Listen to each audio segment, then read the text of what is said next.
سورہ اعراف کی آیت نمبر 182 182۔ سورہ اعراف کا 23واں رکوع، 9ویں پارے کا 13واں رکوع۔ اللہ رب العالمین نے ارشاد فرمایا والذین کذبوا بآیاتنا، اور جنہوں نے ہماری آیتیں جھٹلائیں، سنستدرجہم من حیث لا یعلمون،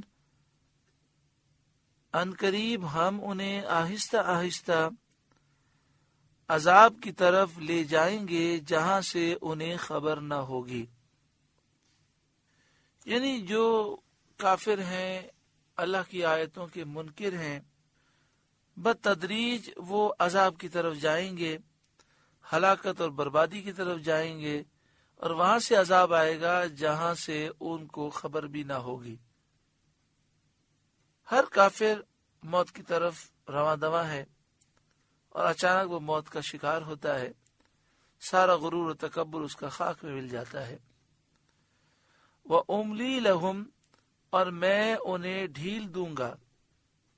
ڈھیل دوں گا اس سے مراد یہ کہ ان کی عمریں لمبی کروں گا۔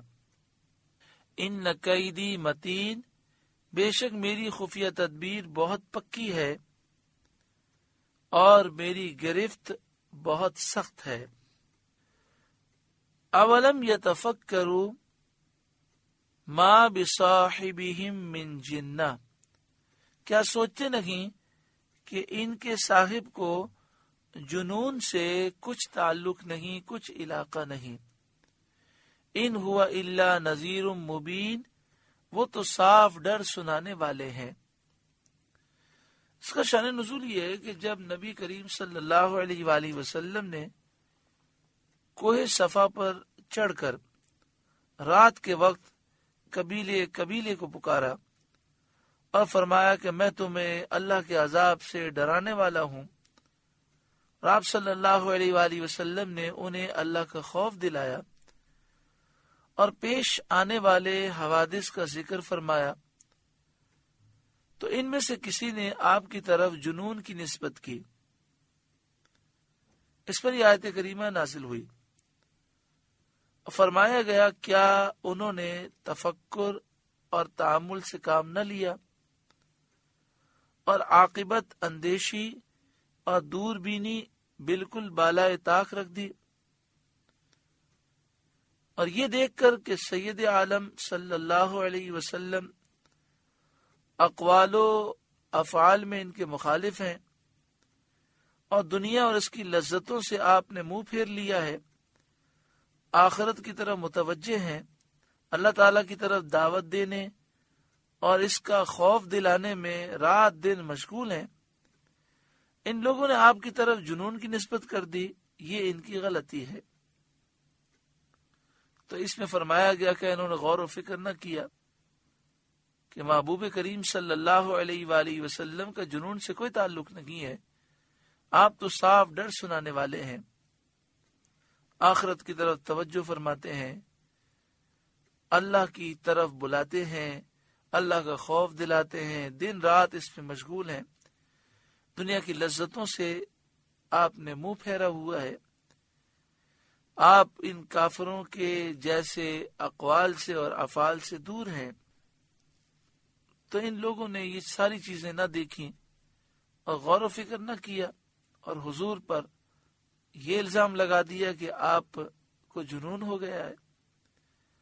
اولم ينظروا فی ملکوت السماوات والارض وما خلق اللہ من شیء، کیا انہوں نے نگاہ نہ کی آسمان و زمین کی سلطنت میں، اور جو چیز اللہ نے بنائی کیا اس میں غور و فکر نہ کیا؟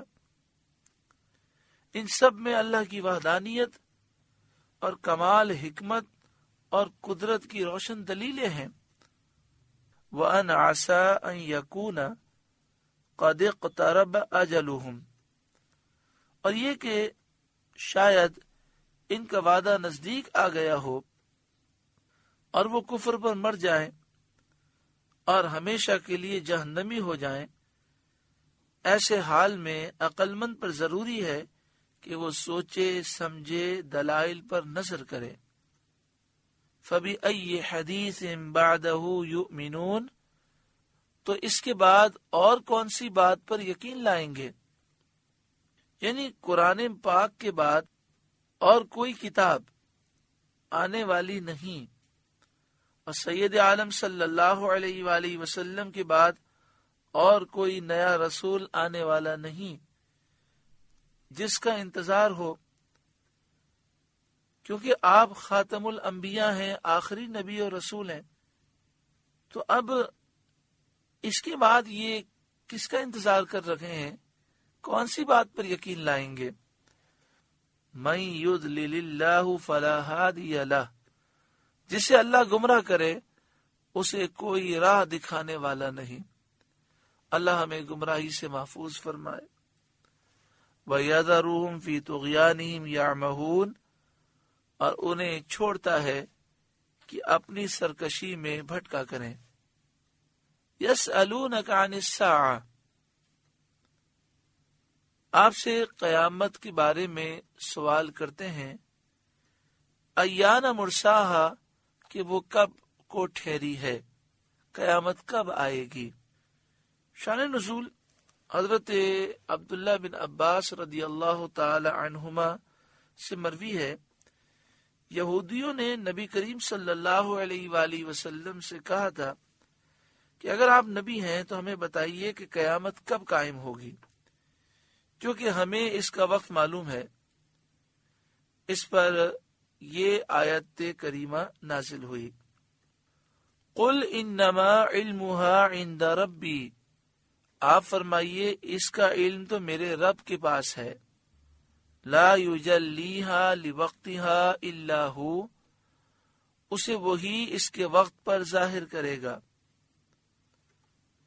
قیامت کے وقت کا بتانا رسالت کے لوازم سے نہیں ہے، یعنی رسول کے لیے ضروری نہیں کہ وہ قیامت کے وقت کو بیان کرے۔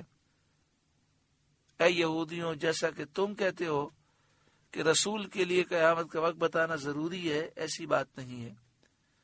اور اے یہودیوں، تم نے جو اس کا وقت جاننے کا دعویٰ کیا یہ بھی غلط ہے۔ اللہ تعالیٰ نے اس کو مخفی کیا ہے اور اس میں اس کی حکمت ہے۔ ثقلت فی السماوات والارض، بھاری پڑ رہی ہے آسمانوں اور زمین میں، یعنی قیامت قریب ہے۔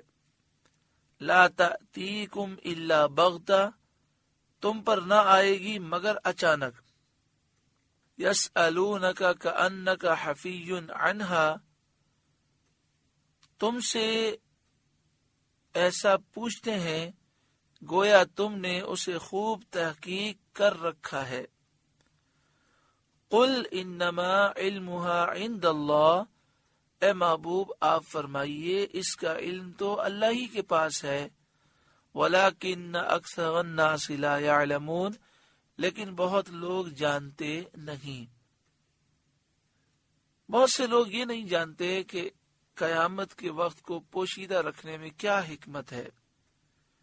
تفسیر رول بیان میں ہے کہ بعض مشائخ اس طرف گئے ہیں کہ نبی کریم صلی اللہ علیہ وآلہ وسلم کو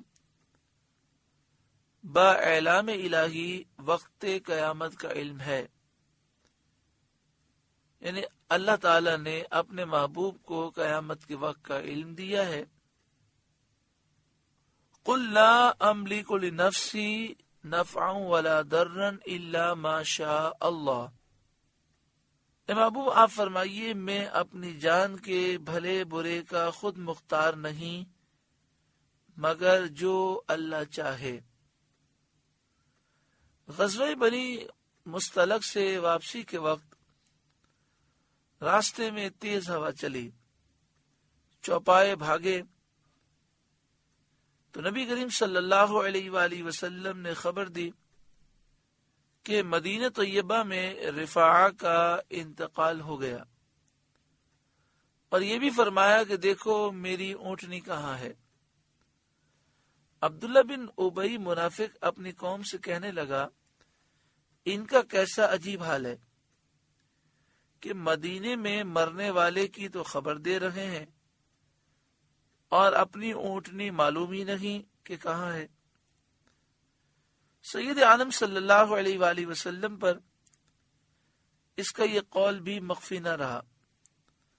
حضور صلی اللہ علیہ وآلہ وسلم نے فرمایا، منافق لوگ ایسا ایسا کہتے ہیں، میری اونٹنی اس گھاٹی میں ہے، اس کی نکیل ایک درخت میں الجھ گئی ہے۔ چنانچہ جیسا فرمایا تھا اسی شان سے وہ اونٹنی پائی گئی۔ اس پر یہ آیت کریمہ نازل ہوئی۔ تفسیر خزانہ العرفان میں یہ بات تفسیر کبیر کے حوالے سے درج ہے۔ قل اے محبوب آپ فرمائیے، لا املک لنفسی نفعا ولا ضرا، میں اپنی جان کے بھلے برے کا خود مختار نہیں، الا ما شاء اللہ، مگر جو اللہ چاہے، وہ مالک حقیقی ہے، جو کچھ ہے اس کی عطا سے ہے۔ اس آیت کریمہ میں اس بات کا ذکر نہیں ہے کہ اللہ تعالیٰ نے اپنے محبوب کو کچھ بھی نہیں دیا، بلکہ اس بات کا ذکر ہے کہ محبوب فرما رہے ہیں کہ میرے پاس جو کچھ بھی ہے اللہ کی عطا سے ہے، میرا ذاتی کچھ نہیں، الا ما شاء اللہ، جو اللہ نے چاہا وہ عطا کیا، اور اللہ نے اولین اور آخرین کے علوم عطا کیے، سارے خزانے عطا کیے، اور ساری کائنات کا آپ کو مالک بنایا اپنے اذن سے۔ بلکہ بخاری شریف میں حدیث ہے، اللہ یعطی وانا قاسم، اللہ دیتا ہے اور میں تقسیم کرتا ہوں۔ وَلَوْ كُنْتُ أَعْلَمُ الْغَيْبَ، اور اگر میں غیب جان لیا کرتا، لَاسْتَكْثَرْتُ مِنَ الْخَيْرِ، تو یوں ہوتا کہ میں نے بہت بھلائی جمع کر لی، وَمَا مَسَّنِيَ السُّوءُ، اور مجھے کوئی برائی نہ پہنچی، ان انا الا نذیر و بشیر لقوم یؤمنون، میں تو یہی ڈر اور خوشی سنانے والا ہوں انہیں جو ایمان رکھتے ہیں۔ یہاں یہ فرمایا گیا وَلَوْ كُنْتُ أَعْلَمُ الْغَيْبَ لَاسْتَكْثَرْتُ مِنَ الْخَيْرِ، اگر میں غیب جان لیا کرتا تو یوں ہوتا کہ میں نے بہت بھلائی جمع کر لی، وما مسنی السوء، اور مجھے کوئی برائی نہ پہنچی۔ یہ کلام براہ ادب اور تواضع ہے۔ معنی یہ ہے کہ میں اپنی ذات سے غیب نہیں جانتا، جو جانتا ہوں وہ اللہ تعالی کی اطلاع اور اس کی عطا سے۔ حضرت صدر الافاضل علیہ رحمہ نے اس بات کو تفسیر خازن کے حوالے سے لکھا۔ اعلی حضرت امام اہل سنت نے فرمایا، بھلائی جمع کرنا اور برائی نہ پہنچنا اسی کے اختیار میں ہو سکتا ہے جو ذاتی قدرت رکھے، اور ذاتی قدرت وہی رکھے گا جس کا علم بھی ذاتی ہو، کیونکہ جس کی ایک صفت ذاتی ہے اس کے تمام صفات ذاتی۔ تو معنی یہ ہوئے کہ اگر مجھے غیب کا علم ذاتی ہوتا تو قدرت بھی ذاتی ہوتی، اور میں بھلائی جمع کر لیتا اور برائی نہ پہنچنے دیتا۔ بھلائی سے مراد راحتیں، کامیابیاں اور دشمنوں پر غلبہ ہے، اور برائیوں سے تنگی، تکلیف اور دشمنوں کا غالب آنا ہے۔ یہ بھی ہو سکتا ہے کہ بھلائی سے مراد سرکشوں کا مطیع، فرمانبردار ہونا، نافرمانوں کا فرمانبردار ہونا اور کافروں کا مومن کر لینا ہو، اور برائی سے بدبخت لوگوں کا باوجود دعوت کے محروم رہ جانا۔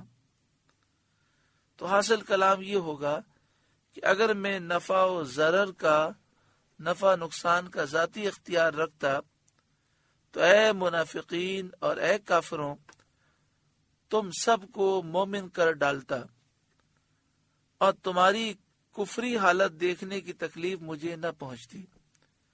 خلاصہ یہ ہوا کہ یہاں پر ذاتی نفع اور نقصان کی نفی ہے اور ذاتی علم کی نفی ہے، اور یہ بیان کیا جا رہا ہے کہ جو میرے پاس علم ہے، جو نفع و نقصان کی طاقت ہے وہ اللہ کی عطا سے ہے، اللہ کی مشیت کے بغیر ایک پتا بھی ہلتا نہیں، وہی ہوتا ہے جو میرا رب چاہتا ہے، میں جو طاقتیں رکھتا ہوں وہ باذن اللہ ہے۔